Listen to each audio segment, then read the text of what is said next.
Good morning, students. In chapter 2, chemistry, we have studied about the flow chart of separation of gases from air. Separation of air into its component gases.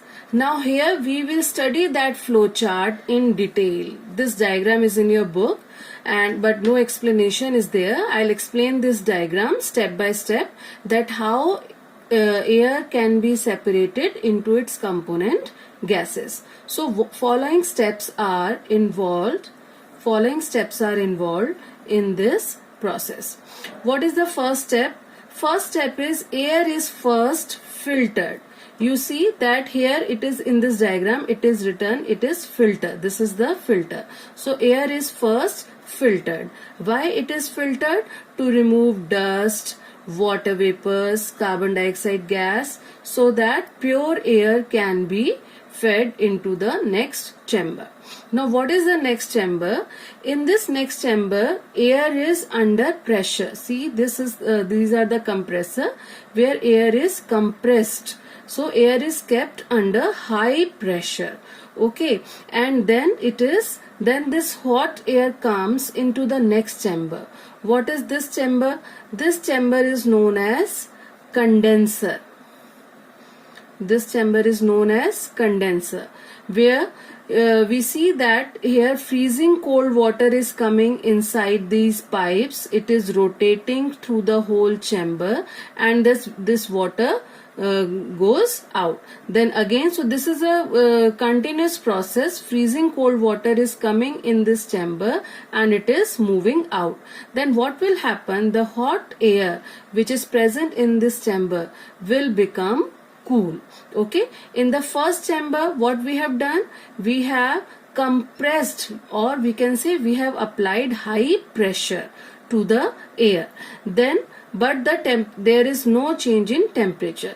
This hot air come into the second chamber where air is condensed. So freezing cold water is coming in, rotating, and it is going out. In this way what will happen? This hot air will become cool. Okay, now this cool and compressed air will come into the next chamber, but what will happen? The carbon dioxide present in the air will be converted as dry ice. We have already studied that what is dry ice. It is basically the carbon dioxide which is under high pressure and low temperature. So it will become dry ice, so it will be separated at this point. And cold compressed air come into the next chamber which is known as separator. Now this air has become liquid air. What are the two conditions for the air to become liquid?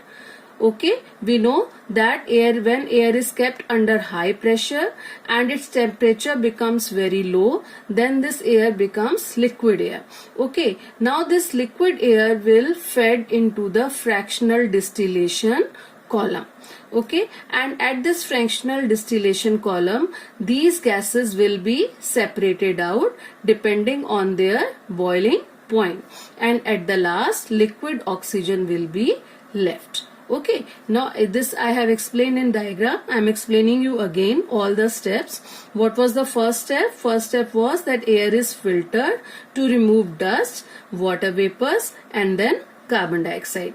Second step was in next chamber, air is compressed to high pressure and then cooled, and in the meanwhile carbon dioxide will be removed in the form of dry ice. The cooled air is then allowed to expand into a chamber through a jet. The process of compression, cooling, and rapid expansion of air is repeated again and again. These three-step process, that is compression, cooling, and expansion of air, is repeated again and again, which makes the air more and more cool, and ultimately air gets converted into liquid air.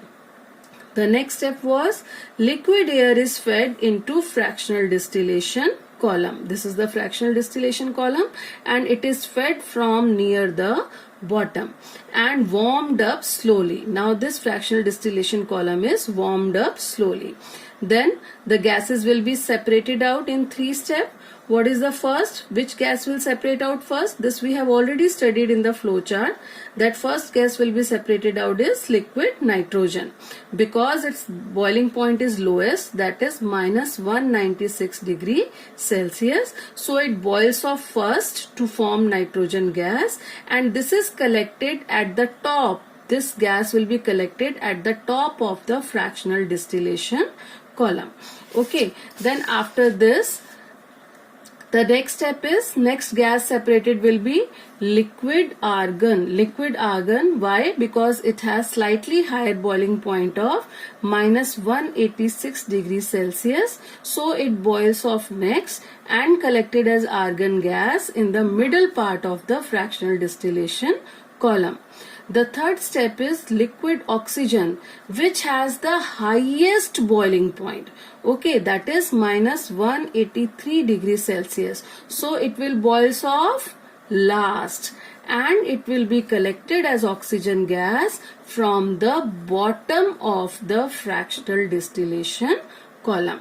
So I can summarize this again. Air, it is compressed, cooled, and expansion is done. Then it will convert into liquid air. Now this liquid air is allowed to warm up, and it is fed in the fractional distillation column, where all the 3 gases are separated depending on their boiling point. Nitrogen gas will be collected at the top of the fractional distillation column.